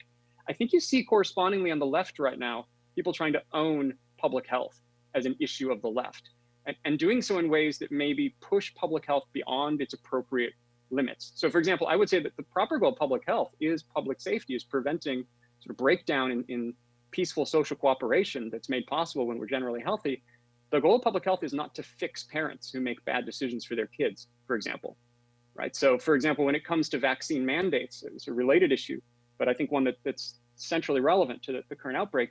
When it comes to laws that make parents vaccinate, we ought to focus that the reason for those laws is to keep the community safe, not necessarily to protect individual children from their parents' bad choices. And I think we make a mistake when we move from the very reasonable goal of the state, which is public health, to thinking that we ought to be micromanaging choices of individuals, especially intruding into the family. Mark Navin, professor of bioethics, social and political philosophy, public health law, and policy at Oakland University, with us on the Megacast today on our family of stations and on the Facebook Live of Oakland University as well. So moving forward, as the vaccine is developed, it's being worked on in America. It's being worked on all throughout the world. It's not just an American vaccine or a Chinese vaccine or a European vaccine, British vaccine, French vaccine, whatever it may be, wherever it may be found. And I saw a video recently, a clip that was really interesting to me. Mark Cuban brought up an interesting scenario on a cable news network in regards to who makes the vaccine first. So is it if the U.S. makes the vaccine first, if China does, if another nation does, and then who is it shared with when? Also came up as a potential issue. So when a vaccine is found effective and the vaccine, so to speak, is made, who gets it first? How, from the standpoint of bioethics, should that be determined? Because it's got to be spread throughout the world, not just the place where it's found. So it's an outstanding question, and one that I don't have a good answer to, but here's part of the problem. I think we should rightfully think about vaccine development against for diseases that are especially threatening to public health as within the purview of the state, as a sort of necessary activity for our governments to be doing. But of course, in the real world, vaccines are developed by private corporations, often with some federal or other government monies, but these are either solely the activity of private corporations or are partnerships between private corporations, as I said, with public monies. And as you indicate, there's at least a couple dozen teams developing vaccines in various stages. I highly recommend the Regulatory Focus website that has a COVID-19 vaccine tracker. It's updated daily. At least in my experience, and really informative on who these teams are and what their funding is and what their goals are and even their methods. So one point is I don't actually think we have the kind of control that you're over vaccine distribution that your question is presupposing. And I think we've seen some of these tensions in the context of the personal protective equipment distribution issues that came out earlier in the outbreak, when we saw the federal government intervening with shipments from third-party private corporations to other parts of sort of state and local government in America, but also intervening with shipments from those corporations that were going to other countries. So there's some deep questions, I think, about who has the ultimate responsibility for making these distribution decisions and what the role of the free market should be, especially when the distribution decisions are so consequential for life and for political stability and economic life. It creates a whole different dilemma morally and ethically for us worldwide, and not just in the U.S., because it's a worldwide issue. This is not an epidemic, it's a pandemic. Every country in the world is working through this and has different issues that are stemming from COVID-19, and just we have to figure out some sort of balance, not only on our own land, but on the lands throughout the world in order to protect the general public. So just before we have a couple more minutes with you, Professor Mark Navin from Oakland University, currently in Michigan, definitely across the country, we see far more political polarization, or we're experiencing far more political polarization now than ever before. We're facing a political and a public health crisis. In this new normal, how do we best move forward from a social and political standpoint, from a philosophical standpoint in this case, as we address these serious issues and other issues in the immediate and distant future? So I think whenever possible, we should avoid thinking of politics as war. We should avoid thinking of politics as a game that is won by those who have the most power or the most votes, especially when we're talking about centrally important activities of the state, like protecting the public health. And so, for example, when we think about a world one I hope that comes soon, in which we have wide distribution of COVID vaccine, we're going to be asked to think about the kinds of laws that regulate the use of that vaccine. So people have talked about immunization passports that would prohibit travel or employment or education or other opportunities to participate in our shared life, prohibit access to those goods to people who aren't vaccinated. And I think we need to be very careful when we start thinking about using state power in coercive ways, even to promote public good. And so here's another way to put it.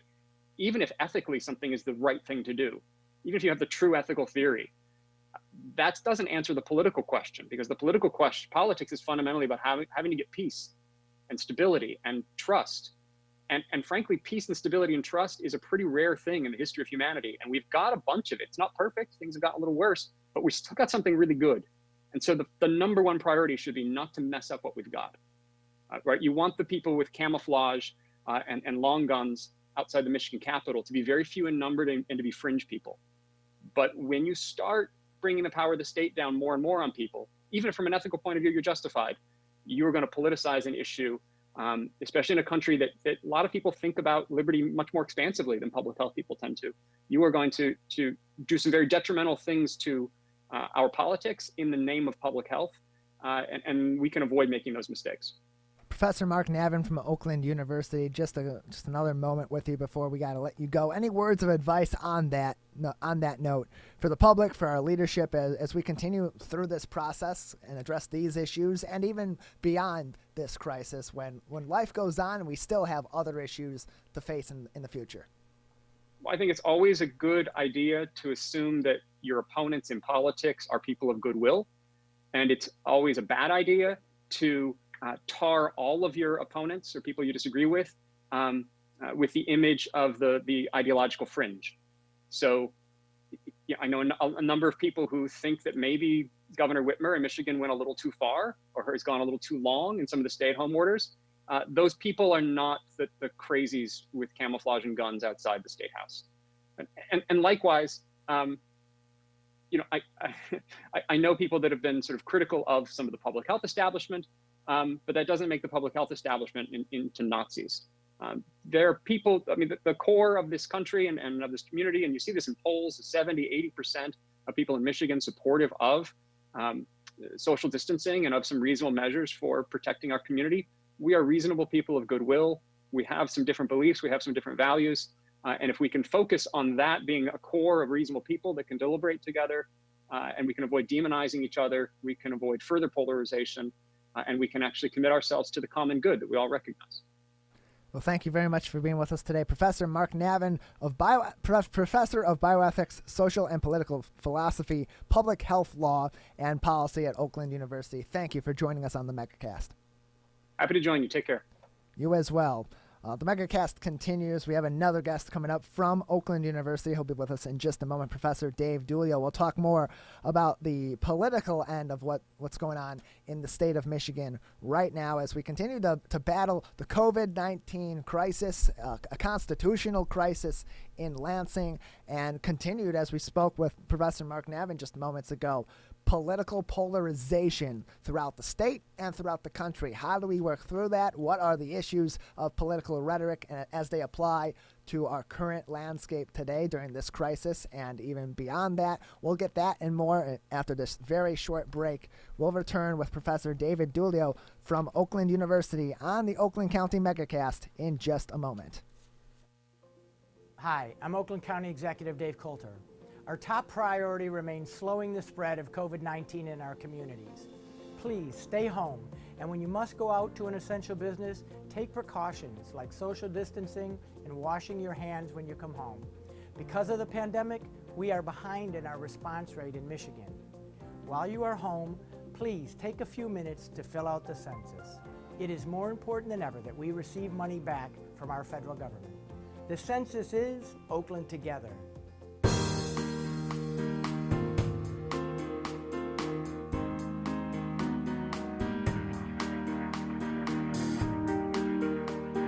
The Oakland County Megacast continues on 89.3 Lakes FM, 88.1 WBFH, The Biff, WAHS 89.5, Avondale Community Radio.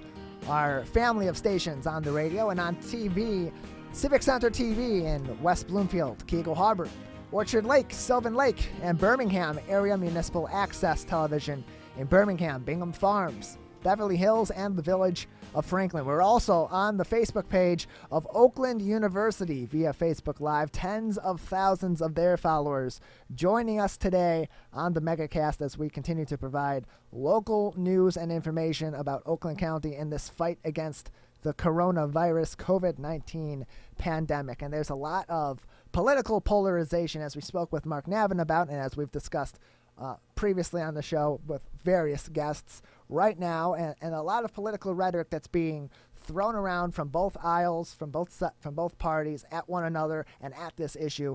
To talk about that and the issues that pertain from this current political discourse, we are joined now by Professor David Dulio of Oakland University and the director of the Oakland University Center for Civic Engagement. Dave, thank you for being with us today.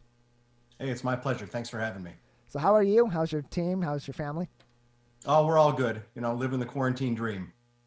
Hey, aren't we all? So you said it. Yeah. Professor David Dulio, what is the current state of political rhetoric in the state of Michigan in the wake of COVID-19? Well, the rhetoric is off the charts on both sides. And I think that hearing Professor Navin, as I caught the last 10 minutes or so of his conversation, and I think he nailed it on a number of issues. The rhetoric that we have, I think, is it's gotten more extreme, which is kind of hard to believe when we think back to the last couple of election cycles, 2018, 2016. I thought it was pretty bad, but it seems like it's just gotten worse. And I would agree with that. I think that we've become more polarized, and I think that politics has inundated our usual conversation, our usual vernacular, and just the way that we relate to one another more than ever recently. From what you observe as a professor of political science, is it more toxic now than it ever has been, our political landscape? Well, yes and no, right? Anecdotally, I think that we're in complete agreement that it's ratcheted up pretty dramatically. But it really depends, and I'll sound like a social scientist here, right? It depends on what measure you use to determine polarization. If we were to take just the rhetoric that we've been talking about, I think anecdotally, it's easy to say yes, but we don't really have anything to compare. We do have some data on, and it's good data, I think, on congressional polarization, or how far apart the two parties have been ideologically over the years, and it certainly has seen a dramatic increase in the last 45 or 50 years, from a time in the late 60s, early 70s, where it was at a really low point, where there were a lot more instances of Democrats voting with Republicans, Republicans voting with Democrats, in maybe not necessarily a bipartisan way, but at least you had folks who were sort of crossing over to support policies that the other party offered up. We certainly don't see that anymore these days. It's, political scientists would call it party unity, right? And we see that party unity these days in Congress, and I think anecdotally, I would say it spills over into the state legislature as well. Both parties are terribly, terribly cohesive right now. They are all together, where you only see a few instances of what we would call defectors, right? Where they don't vote with their party. And that kind of polarization that we have now was also present at the turn of the 20th century. In the early 1900s, we were at a very high level of polarization then, and we came out of it, and it's just sort of cyclical. It is cyclical. We've seen it before. We saw it at the onset of the United States government. We saw it definitely in the wake of the Civil War, in the wake of Vietnam, and even in the wake of the Iraq and Afghanistan wars at the tail end of the Bush administration. One thing that wasn't necessarily as prevalent in those scenarios as it is now is social media and the ability for people to spread their opinions more broadly, for more people to have more voices in the news, in politics. How has social media impacted the use of political rhetoric by both parties, and how's that spilled over into our political landscape in the U.S. today? I think it's been a net negative, to be honest with you. I think that there's no question that people say things on social media that they would never say face to face with somebody. The name calling, the vitriol, and I think Mark in the previous segment was right again when he talked about not painting everybody with the same brush. And I think that social media is where that happens a lot, and it's something that doesn't help, right? I mean, when everybody's put in their own box by the other side, people get defensive, and then they retaliate back, and it ratchets things up. In terms of being politically sound, morally and ethically sound as well, is inflammatory rhetoric in these cases, especially today, and with the issues that we're facing, is inflammatory rhetoric in the case of my side's better than your side, or you did this and so you're wrong, or you did this and that makes you a bad person, so to speak. Is inflammatory rhetoric okay as long as the politician gets what a politician or a party gets what they want, don't get caught using inflammatory rhetoric or being inflammatory in any case? And if they do, if there is a case where they get caught or they are clearly being inflammatory to get their way, how do they work around what do politicians do when they get caught up to work around that? Well, I think that I think we could look at a number of examples and find deflection, right? And I don't think it's okay. I think that somebody would say, well, there's freedom of speech in the United States. We have this great First Amendment. Fair enough. But just because you can say something doesn't mean you should, right? I think that that's a lot of folks that are on social media, a lot of folks that are engaged in ratcheted up rhetoric need to just take it down a couple of notches. And I think that would help. I think that would help quite a bit. One of those gatekeepers in between inflammatory rhetoric and productive political discourse is the media. It's one of the general roles of the media is to be a gatekeeper for information, to be a check and a balance against the powers that be. When a politician is pushing party rhetoric, or when someone's pushing inflammatory rhetoric at the expense of facts or as a tool to change the public perception of other leaders, is it the media's job to call that out, especially in today's media? Sure. I think that it needs to be done so that we have some kind of sense of what is correct and what is not. And I think that today there's even a debate about that, and that's not terribly healthy either. But I'd also say too that it's incumbent upon journalists to do it in a fair and even manner, and call out one side just as much as they call out the other when it's warranted. And I think that there are a lot of folks in the United States, a lot of folks in Michigan, who would say that doesn't happen. So would you say, with that being the case, that those in the media, that those on news media in particular, the cable networks and even local news, would you say that they're filling that role effectively or ineffectively?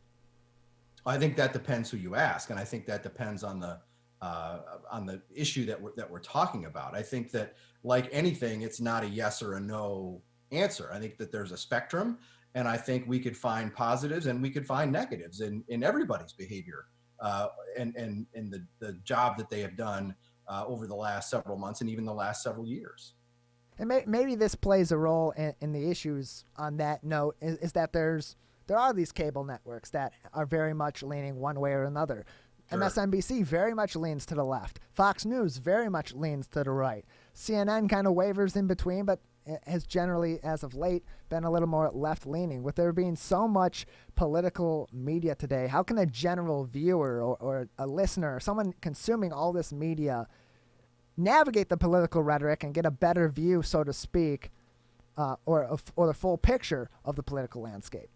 Yeah, that's a great question, and I think it's an important one that all citizens need to take seriously, because we have this era of information driven by the press that is, we're in this segmented media landscape, and which is also a landscape where people can gravitate to the kind of information that they like, and things and information that confirms what they already believe, and that plays a part in people being more entrenched in their own views, their own bubble, as I like to think about it, right? If you only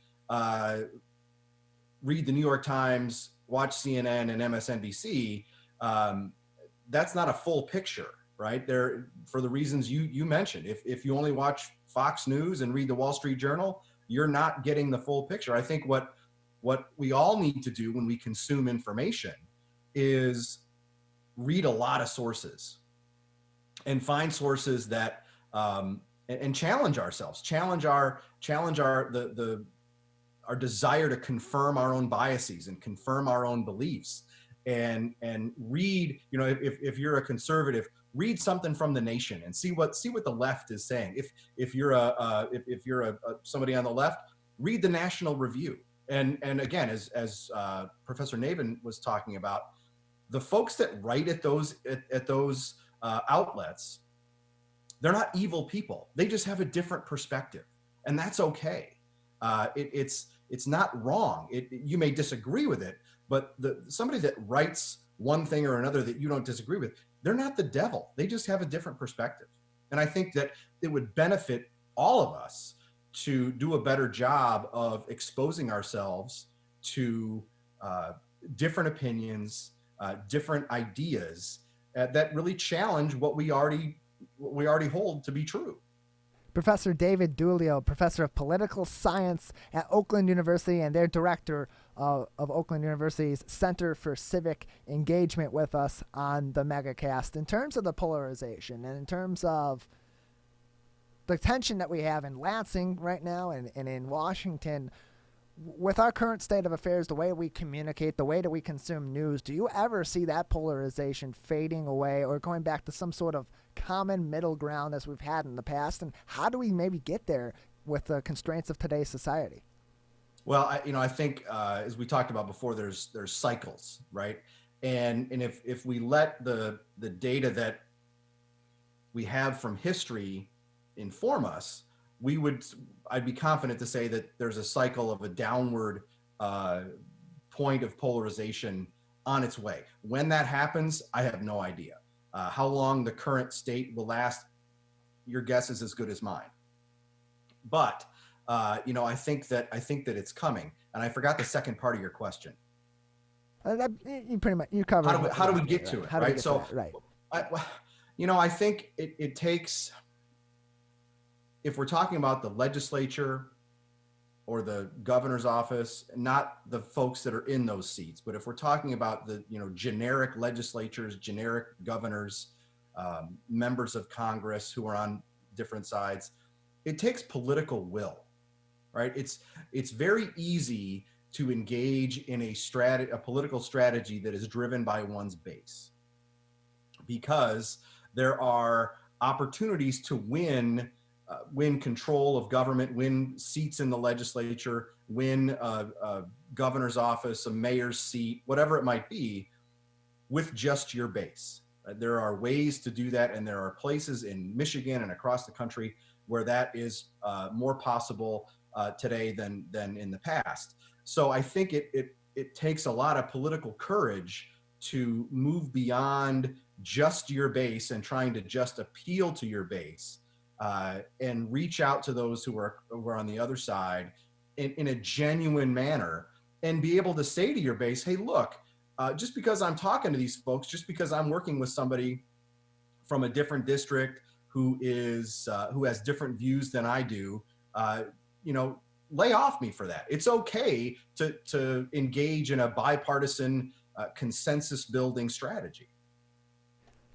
Bringing this to all this to an issue locally in the state of Michigan, we have a battle going on, a constitutional crisis, frankly, between the governor and the legislature. Yeah, the legislature sure. suing the governor, claiming that her her powers being taken under 1945 and the 1976 acts, the Emergency Management Act and the Emergency Powers of the Governor Act, are overstepping them and knocking out one of the checks and balances in the three branches of our government. In terms of all that we've spoken about today and what we currently have gotten from that case, from the arguments from both sides, the governor's side and the legislature's side, how has political rhetoric played a role in that so far? How will it continue to play a role in that as it goes forward? Well, I think the rhetoric is going to stop at some point, because the Supreme Court is going to tell us who's right, or at least who has got a greater constitutional foundation on which to stand. And I think that at that point, I hope that both sides will be able to accept that decision and move on under those whatever circumstances the Supreme Court leaves us with.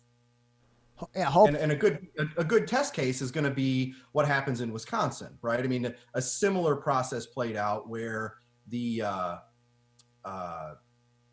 Supreme Court struck down the stay-at-home order, and we're going to see over the next couple of weeks how that state deals with that. It is going to be interesting to see where this goes and how all this is impacted by political rhetoric, but also by the current landscape of our political discourse overall.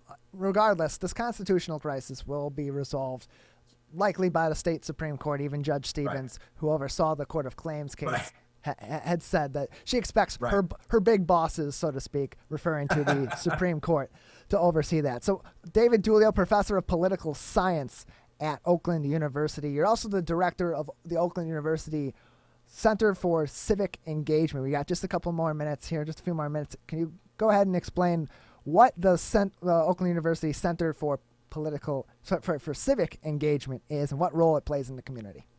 Sure. Well, we started the center for multiple purposes, and it really it's a sign that things were bad before, right? And I'll come back to how the current COVID crisis has impacted us. But one of the things that we want to do is have Oakland University become known as a convener of conversations about important public issues. And that's important to do in the right way. And what we want to do is when we have those conversations, have them in a civil and respectful and deliberative manner so that they can be productive and get people together who disagree, but do so in a way that is constructive, right? And do it in a way that helps people figure out what maybe the best policy solution is moving forward. And what we want to do is gather people together on these issues of public importance and create a venue where those kinds of discussions can happen. That's really at the center of what we do. How we do that in the next year or so, or at least in terms of how long we're dealing with COVID-19, remains to be seen. We're still going to try to figure that out. But you will see stuff from us coming in the fall semester as we lead up into an election, without doubt, critically important election. And we're just going to have to figure out how to do it like everybody else in the current state. Professor David Dulio, political science professor at Oakland University and the director of their Center for Civic Engagement. You talk about creating an environment for productive conversation between people of various points of view. How do you facilitate that being productive and not turning into a shouting match or turning into a finger pointing competition? And how can we apply that better to our general political discourse outside of the Center for Civic Engagement? Sure. So one of the things we did as we launched the center in the fall of 2018 was work with our advisory boards. We have two. We have a founding advisory board that is made up of alumni and folks from the community, as well as a campus advisory board of folks that helped me as the director execute the plans of the Center for Civic Engagement. We brought all those folks together and came up with what we call the tenets of civic engagement and productive dialogue. And it's really a set of principles that we try to, we remind people of them every time we have a session, every time we have a gathering, every time we convene a conversation. And they're just reminders of how we would want that to go, right? Where we employ honest listening, we treat people respectfully, we look for ways to agree, not just disagree. And I think that helps set the table. That helps remind people, okay, we're not here to yell at each other. We're not here to point fingers, as you say. And that, I think, helps us. It has helped us quite a bit, because it grounds the discussion from the start where we want it to be. And at times, people might get, they might get a little rambunctious, right? We just remind folks, hey, look, I understand how you feel that way, but let's tone it down a little bit. Have you found that in facilitating that kind of discourse and that productive conversation between people of opposing point of views and similar point of views, have you found that when it comes down to it, at the end of those conversations, they're finding some middle ground, or at least, at the very least, an understanding of the other's point of view? Absolutely. I think that there is, and we've seen this with all of the things that we have done, a deep desire for a place where that kind of conversation can happen. And folks really do, I think, find it valuable and enlightening to be able to say, okay, I came in here thinking one thing, maybe I didn't change my mind, but at least I understand where the other person's coming from. And I think that can help lower the rhetoric, help ratchet it down in a lot of ways. Professor David Dulio of Oakland University, professor of political science, and the director of Oakland University's Center for Civic Engagement. Any lasting advice for us to navigate the rhetoric, to find some common ground with people that we may not agree with before we let you go today? I think if you're on social media, think before you type. I think that would be one lasting piece of advice I would give. You don't have to say the nastiest thing in the world to make your point. Sometimes it's best to type something into a Word document, get the words out, and then just delete it. There you go. Professor David Dulio, professor of political science at Oakland University, thank you for being with us today. My pleasure. Thanks for having me. We're joined also on Facebook Live on Oakland University's Facebook page. Great conversation with both Professor Mark Navin, professor of bioethics, social and political philosophy, public health law and policy, as well as Professor David Dulio, professor of political science and the director of Oakland University's Center for Civic Engagement. We're living in some crazy political times where people have their side and they stick to it. And we think one way and often refuse to think another way. And I think what Professor Dulio had mentioned, what Professor Navin had mentioned, is we can take a different perspective. We can look at the other side, and we should be looking at the other side and expanding our point of view, because we can stick to a one-track thought process, but we're never going to be collaborative in that situation. We're never going to communicate with other people properly in that situation. We're going to be butting heads nonstop for the foreseeable future in a scenario where we refuse to speak to one another. So figuring out how to facilitate a productive conversation with people that we don't agree with to reduce the political rhetoric, not only does that put us in a situation, Erica Jones, where we can better communicate our way out of the situation and find creative solutions to our complex problems of today, it creates a better world as well for us. Definitely. I just think, especially, these days, every conversation people are having is centered around political issues. And, I do think we need to realize, we hear this time and time again, what's going on in the world right now really isn't a political issue. And I think people are just having trouble being able to differentiate between this health crisis, that is going on, and politics. And I think that's just ultimately what's causing all these issues. So like you said, everything in the world aside from this will move a lot smoother if we don't have such political polarization. Absolutely. And it's like you said, and we've heard, it's like you said, this isn't a political crisis. You've said that, our politicians have said that, people in the media like you and I and others our other colleagues in the media have said that as well. But we can say that until the cows come home. We can say that until we're red in the eyes, until our mouths are dry and we can't speak anymore. That this is not a political crisis. This is a humanitarian crisis. We got to act on it. And the best way that we can act on that, as Professor Navin spoke about and as Professor Dulio spoke about, is to have a conversation with one another. That's it for today's Megacast. We'll be back tomorrow on our family of stations, and thank you for being with us today on the Megacast. Thank you very much for joining us. Lunch with Larry is next on 89.3 Lakes FM.